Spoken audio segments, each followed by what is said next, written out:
With massive fangs and hairy legs, the wolf spider certainly is an intimidating creature to come across while exploring. But how dangerous are they really? To find out, I'm going to get up close and personal with a massive wolf spider and hold it in my bare hand to see if these animals are as threatening as they look.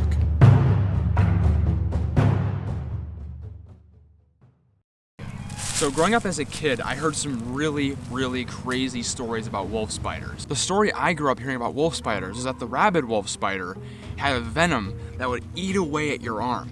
I was always into insects and amphibians and stuff like that, but I never really knew a whole lot about spiders. So when a buddy of mine in like middle school told me that the wolf spider is the most dangerous spider in the world, and if it bites you, you're gonna die or have to get your arm amputated, I believed him.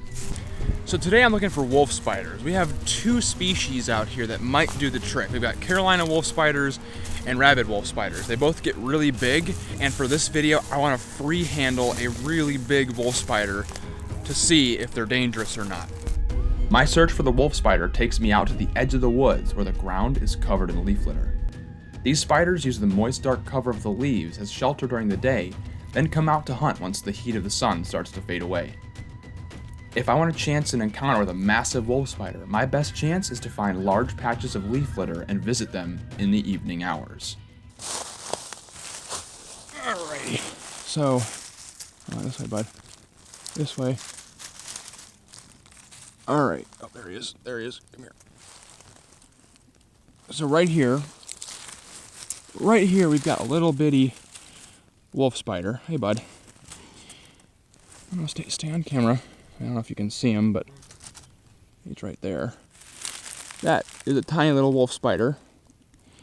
Now, there's no doubt in my mind that this little guy is no threat to anyone.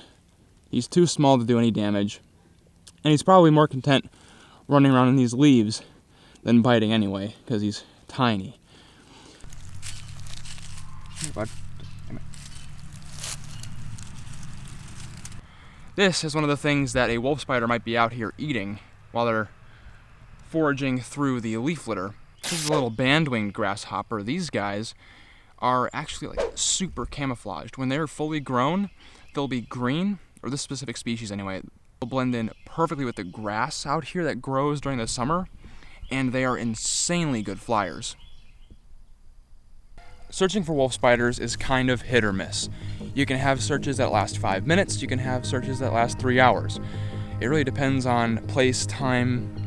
That's why I'm kind of out here at the evening. It's like 6 o'clock p.m., sun's going down. So things that are a bit more nocturnal start to wake up and start to warm up for the night when they start hunting. What the heck is crawling on my hat? Weird thing. But it appears my search has come to an end because right in front of me here is probably the biggest Carolina wolf spider I've ever seen. Have a look. Alrighty. So this is the biggest, actually the biggest wolf spider I've ever seen. Now, its size is a little bit augmented because it is very pregnant, or the actual term is gravid. So for spiders and snakes, if they have eggs developing inside them before they lay, they call it being gravid. And there's a big old crane fly. They call it being gravid. So this one's huge, but just looking at the cephalothorax, it's a fancy word for the area where its head and neck both are, where all the legs and creepy little bits come out of. This one is definitely the biggest spider I have ever seen.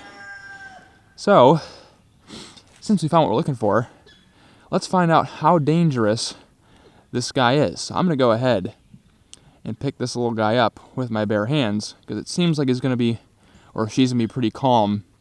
She's just kind of chilling here. I happen to see her coming out of these leaves right over here, and as soon as I squatted down, she froze.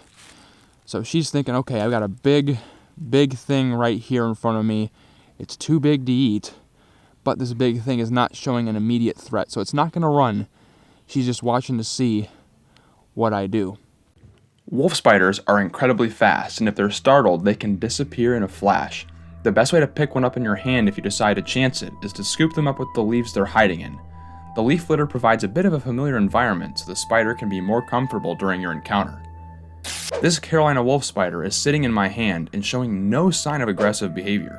That's good for me because with fangs like those, it's bound to be unpleasant to take a bite from one of these. But let's say you are bitten. Are you in any danger? The wolf spider, like many species of spiders, uses venom for offense and defense, to subdue prey and, if necessary, to ward off a potential predator. Unlike your popular medically significant species, though, the venom will only really have a lethal effect if you're like 2 inches tall. Wolf spider venom is entirely for dissolving the insides of insects, not stopping the hearts of humans. People encounter these animals all the time inside their homes, where the spiders find shelter underneath household objects and hunt various household pests. Due to their size and speed, even people experienced with spiders can be startled by these guys. I know I am. But the fact of the matter is, they can't do any more harm than that of a bee sting.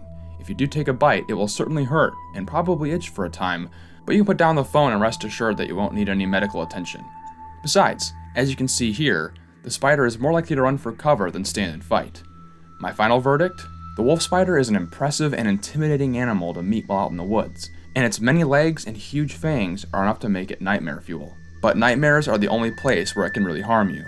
If you see one of these guys in your house or while you're out exploring, let it pass along its way or shoo it outside where it belongs. They're probably eating loads of household pests like cockroaches, flies, and centipedes, among other things, and if I had to choose, I prefer the spider. If you like insects, spiders, and other creepy crawlies, check out the playlist on your screen. I hope to see you there, but until next time, don't forget to get outside and find your own adventure.